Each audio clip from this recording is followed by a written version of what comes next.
Doudou, cette fois-ci, tu n'iras pas à l'école. Privé du plaisir de retrouver tes camarades de classe, privé à jamais de ton avenir prometteur. Je suis Doudou. Cette épitaphe aurait pu être inscrite sur le fronton ou sur le tableau noir de toutes les écoles sénégalaises en ces jours de rentrée scolaire. On peut, si on veut, avoir des raisons d'être Charlie. On a sûrement de bonnes raisons d'être Doudou.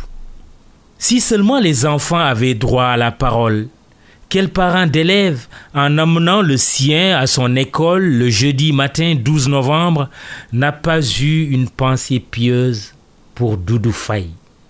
Jeudi noir. Doudou Faye, un pauvre innocent jeté à la mer et à la mort par un père qui s'est décidément trompé d'orientation. Il n'avait que 14 ans. À cet âge-là, on ne migre pas, on n'émigre point. On ne va pas à la quête de l'avoir, mais à la quête du savoir. À cet âge, on ne saurait être candidat à l'émigration, a fortiori quand elle est irrégulière. On ne peut qu'être candidat à l'école.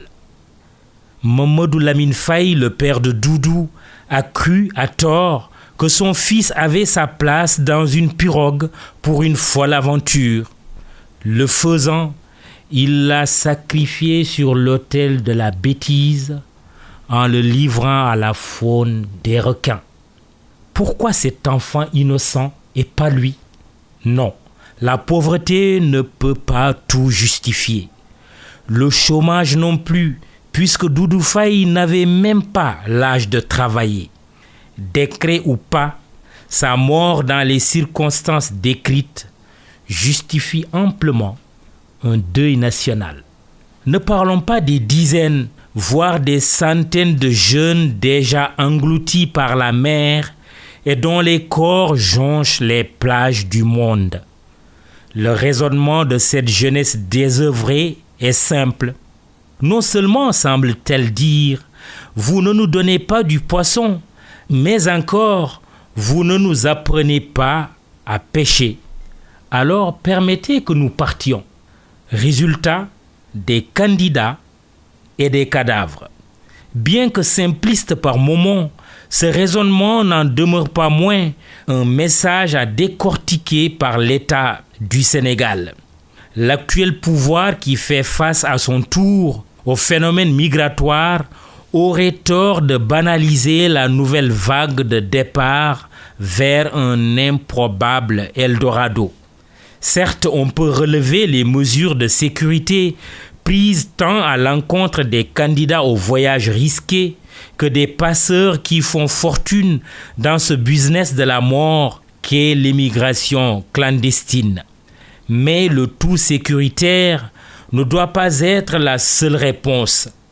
On n'arrête pas la mer avec ses bras, surtout quand elle se déchaîne. Et c'est le cas justement avec la migration irrégulière. Donner du travail et redonner de l'espoir serait la solution. Passer la résilience, la relance économique dont il est question, n'aura de sens que si elle génère des emplois et des revenus.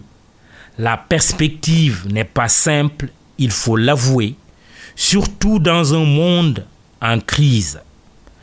Les superlatifs ne manquent pas pour encenser le chef de l'État depuis qu'il a réussi la prouesse de se réconcilier avec son adversaire Idrissa Seck.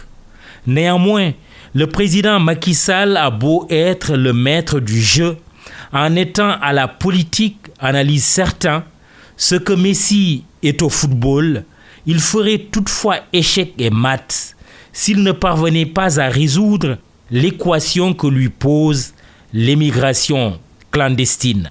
Si le roi n'est jamais capturé en matière d'échec, la partie est quand même déclarée terminée dès lors que l'échec devient imparable.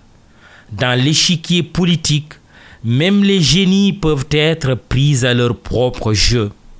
Pour l'histoire, Le président Abdou Diouf avait perdu le pouvoir en 2000 à cause en grande partie des départs de Djibo Ka et de Moustapha Niasse. En 2012, ceux d'Idrissa Seck et d'un certain Macky Sall n'ont pas été étrangers à la défaite du président Abdoulaye Wade.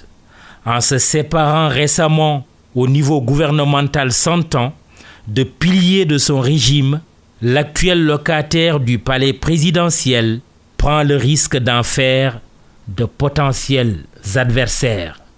Un président averti